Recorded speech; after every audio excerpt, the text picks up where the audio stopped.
വിദ്യാഭ്യാസം കുട്ടികൾക്കും യുവാക്കൾക്കും മാത്രമല്ല, സ്ത്രീകൾക്കും പുരുഷന്മാർക്കും സമ്പന്നർക്കും ദരിദ്രർക്കും എല്ലാ വിഭാഗം ആളുകൾക്കും അനിവാര്യമാണ്. കാരണം വിദ്യാഭ്യാസം മനുഷ്യനെ അറിവുള്ളവനായി, സ്വയം പര്യാപ്തനായവനായി, നല്ല തീരുമാനങ്ങൾ എടുക്കുന്നവനായി മാറ്റുന്നു. സമൂഹത്തിന്റെ പുരോഗതിക്കും വ്യക്തിയുടെ വളർച്ചയ്ക്കും വിദ്യാഭ്യാസം വളരെ പ്രധാനമാണ്.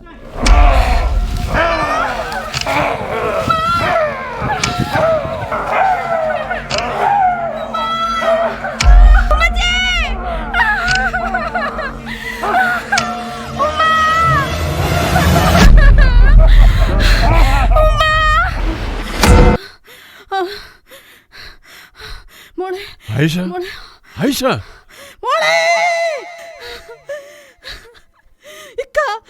നമ്മുടെ മോളെ ആ മരമേടന്മാര്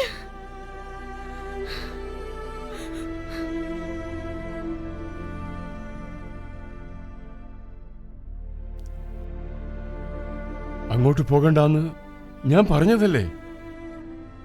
എല്ലാം അവരുടെ ആൾക്കാരാ. നമുക്കൊരിക്കലും നീതി ലഭിക്കില്ല.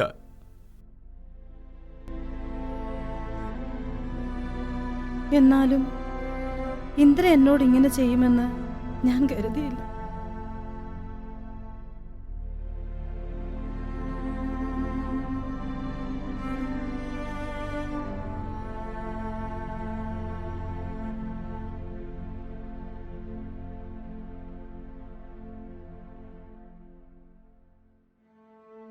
എനിക്കപ്പോഴേ തോന്നി.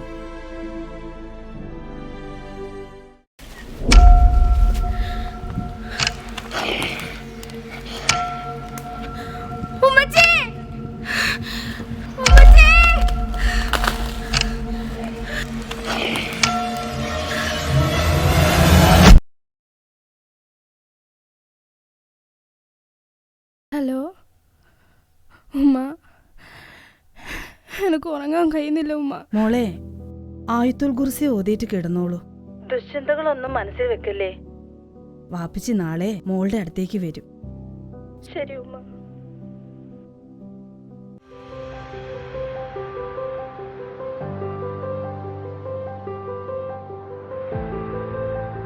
ഇതാ നീ ചോദിച്ച ഗാന്ധിജിയുടെ സത്യാന്വേഷണ പരീക്ഷണങ്ങൾ വായിച്ച് നല്ല കുട്ടിയായി വളരണം കേട്ടോ.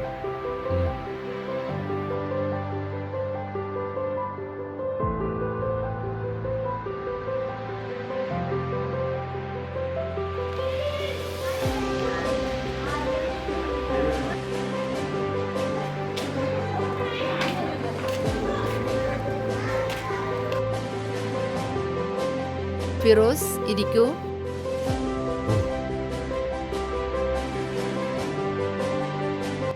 നിങ്ങളുടെ മകൾ നന്നായിട്ട് പഠിക്കുന്നുണ്ട്. അവൾക്ക് കുറച്ച് നല്ല നല്ല പുസ്തകങ്ങൾ വായിക്കാൻ കൊടുത്താൽ മതി. നന്നായി വരും.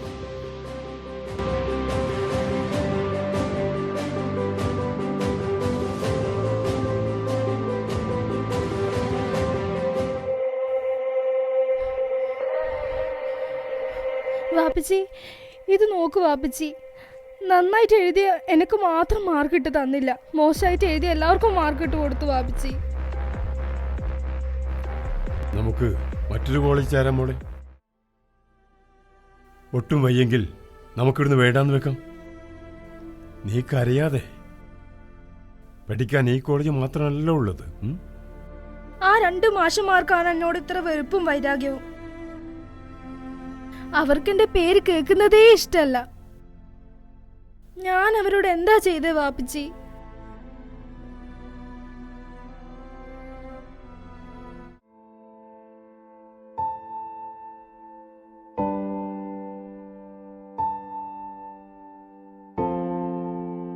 എല്ലാരും അവരുടെ ആളുകളാണ് ആയിഷ. ഇല്ല, ഇന്ദ്ര അങ്ങനെയുള്ള ഒരാളല്ല. ചിലപ്പോൾ അല്ലായിരിക്കാം. ആ പോലീസ് ഓഫീസർ അവരുടെ ആൾക്കാരല്ലാന്ന് എങ്ങനെ വിശ്വസിക്കാൻ കഴിയും?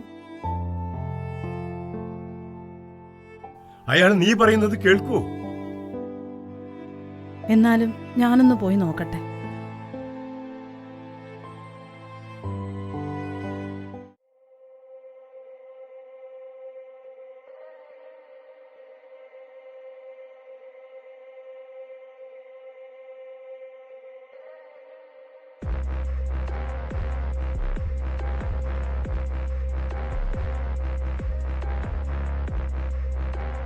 ഇക്ക പറഞ്ഞത് ശരിയാ.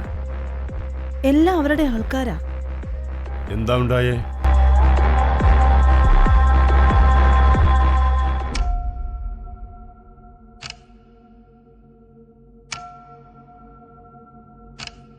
ഇത്ര കഷ്ടപ്പെട്ട് നിങ്ങളെന്തിനാ കുട്ടിയെ അവിടെ പഠിക്കാൻ വിട്ടത്? ഞങ്ങളുടെ മക്കൾക്കും പഠിക്കണ്ടേ സാർ? അതിന് ഇത്ര വലിയ കോളേജിൽ തന്നെ പോകണമായിരുന്നു. നിങ്ങളുടെ മകൾക്കൊക്കെ പഠിക്കാൻ പറ്റിയ കോളേജുകൾ വേറെ ഉണ്ടായിരുന്നല്ലോ. അതെന്താ സാർ, ഞങ്ങളുടെ മക്കൾ അവിടെ പഠിച്ചാൽ? അപ്പോൾ ഇങ്ങനെ ഇരിക്കും. ഞാൻ ഏതായാലും കാര്യങ്ങൾ സത്യസന്ധമായി അന്വേഷിക്കും, റിപ്പോർട്ട് എഴുതും. സാർ, എന്റെ മോളെ എൻട്രൻസിൽ 1ാം റാങ്കുകാരിയായിരുന്നു. ഇതുവരെ കിട്ടിയ വിവരം അനുസരിച്ച് നിങ്ങളുടെ കുട്ടിക്ക് പഠിക്കാനുള്ള കഴിവില്ലായിരുന്നു. അതിന് അധ്യാപകർ എന്ത് പിഴച്ചു? കുട്ടികളുടെ ബുദ്ധിക്കനുസരിച്ച കോളേജുകളിൽ ചേർക്കാതെ കൊക്കിലൊതുങ്ങാത്തത് കൊത്തിയാൽ ഇങ്ങനെയൊക്കെ ആയിരിക്കും. എന്ന് വെച്ച് പഠിക്കുമ്പോഴൊക്കെ 1ാം റാങ്ക് കിട്ടണമെന്നില്ല. ഞാൻ അന്വേഷിച്ചിടത്തോളം കുട്ടി കോളേജിൽ നല്ല ഉഴപ്പാ.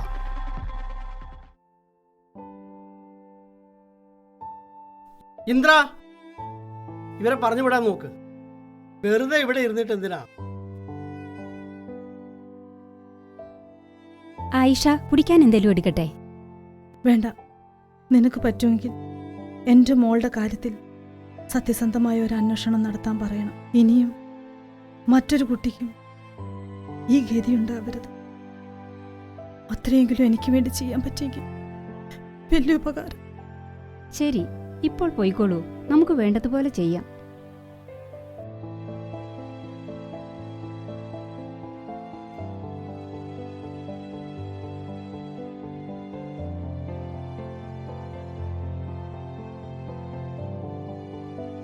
നിനക്ക് ഇമാതിരി കാശിന് കൊള്ളാത്തവരുമായിട്ടാണോ കൂട്ട്? എന്തു ചെയ്യാം? കുട്ടിക്കാലം തൊട്ട് ഞങ്ങൾ ഒരുമിച്ച് കളിച്ചു വളർന്നവരല്ലേ. എങ്ങനെ ഇവിടെ വരണ്ടെന്ന് പറയും?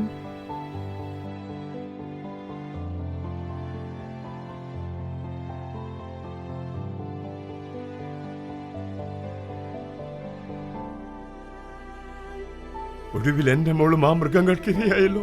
ഇക്ക, നമ്മളെപ്പോലുള്ളവരുടെ കുട്ടികളൊന്നും പഠിക്കാനോ സ്വപ്നം കാണാനോ പാടില്ല.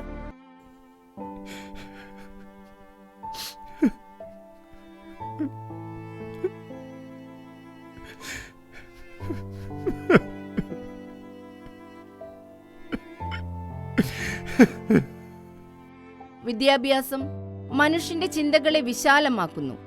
ശരിയും തെറ്റും തിരിച്ചറിയാൻ, സമൂഹത്തിൽ മാന്യമായി ജീവിക്കാൻ, മറ്റുള്ളവരെ ബഹുമാനിക്കാൻ എന്നിവ പഠിപ്പിക്കുന്നത് വിദ്യാഭ്യാസമാണ്. പാഠപുസ്തകങ്ങളിൽ മാത്രം ഒതുങ്ങാത്ത ജീവിത പാഠങ്ങളും വിദ്യാഭ്യാസത്തിന്റെ ഭാഗമാണ്. ഒരു നല്ല വിദ്യാഭ്യാസം ആത്മവിശ്വാസം നൽകുന്നു. ദാരിദ്ര്യത്തെയും പിന്നോക്കാവസ്ഥയെയും മറികടക്കാൻ സഹായിക്കുന്ന ഏറ്റവും വലിയ ആയുധമാണത്. അതുകൊണ്ട് തന്നെ വിദ്യാഭ്യാസം മനുഷ്യന്റെ 3ാം കണ്ണാണ് എന്ന് പറയപ്പെടുന്നു.